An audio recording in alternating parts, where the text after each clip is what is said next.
नमस्कार दर्शक बंधु मु प्रदीप आपण मानक स्वागत करुच्ची आजिर आउ एक नुआ भिडियो रे।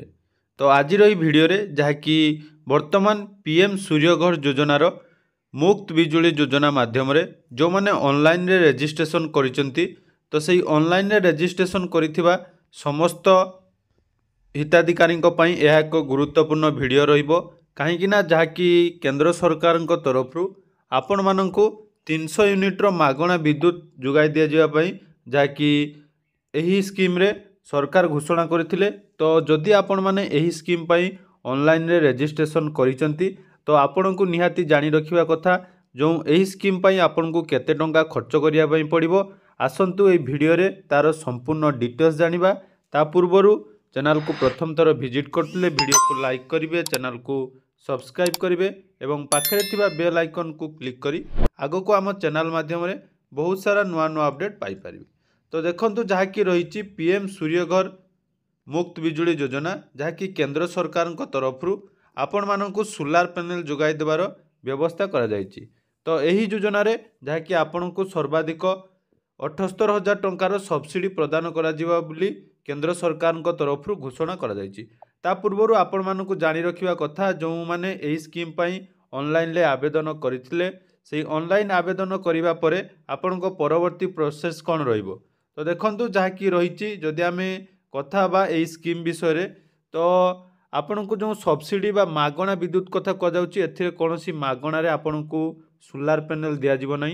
सरकार एही योजना पाई आपण को आपण ठारू किछि टंकार व्यवस्था मध्य करा जायछि जहाँकि आपण टंका प्रथमे डिपोजिट करिवे तापरे आपण को सब्सिडी मिलिबो। कारण देखंतु जो स्कीम रे आपण को सब्सिडी कथा कह जाए तो प्रथमे आपण को फुल अमाउंट जाकि डिपोजिट कला परे परवर्ती समय रे तापरे आपण को सब्सिडी मिली थाए।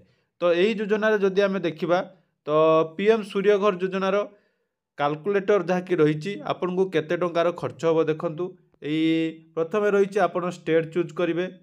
तो ऑफिशियल वेबसाइट को आसला परे कैलकुलेटर ऑप्शन ले क्लिक कला परे प्रथमे स्टेट चूज करिवे तापरे रही कैटेगोरी। तो अर्थात आपण कोन पाई व्यवहार करिया पाई चाहउछन तो हमर रेसिडेंटल यूज रहिबो। तापरे रही मंथली एवरेज बिल। तो मंथली एवरेज बिल माने आपनकर केते टंकार बिल आसी धरा जाऊ आमे 500 टंकार मंथली बिल हमर आसुछु। तो तापरे देखंतु enter details for more eighty आपण देई परिबे आपण को केते किलोवाट रो जाकि दरकार रही रूफटॉप एरिया सेटा हमर दरकार नै। एटी आपनकर रिक्वायर्ड जदि आमे लिखिबा धरा जाऊ हमर 1 किलोवाट रो आवश्यकता अछि।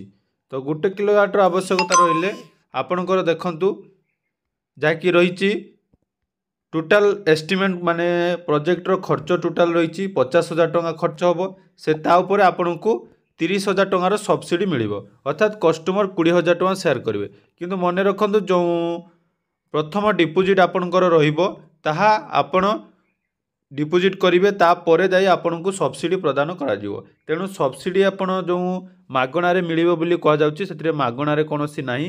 तो एथिरे आपन को सब्सिडी केवल प्रदान करा जिवो। सेही परि देखंतु 2 किलोवाट पई आपनकर खर्च रहिबो 1 लाख टंका एवं सेथिरे आपन को सब्सिडी 60,000 टंका प्रदान करा जिवो। से परि जो माने 3 किलोवाट रो नवा पई चाहुचंती तो एठी 3 किलोवाट कला परे देखंतु 1,45,000 टंकार एस्टिमेटेड प्रोजेक्ट रही या मध्य कम बेसी पारिबो आपनकर ट्रांसपोर्ट बा भेंडर ऊपर डिपेंड करे। तो भेंडर आपन को यह विषय संपूर्ण डिटेल्स जणाइबे।